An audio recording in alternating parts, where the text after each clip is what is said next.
Lampshade production process.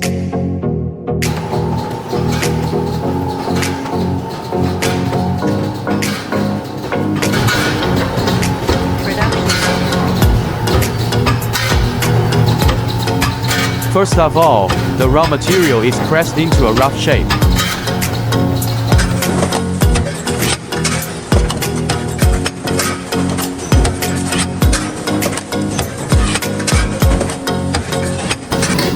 And then further processed by the punching machine to make its surface smooth. Press out the edges.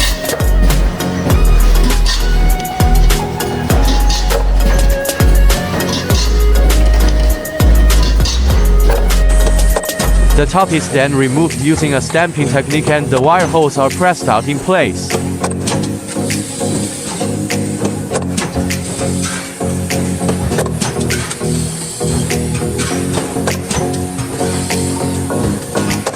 After the above steps, the lampshade is completed.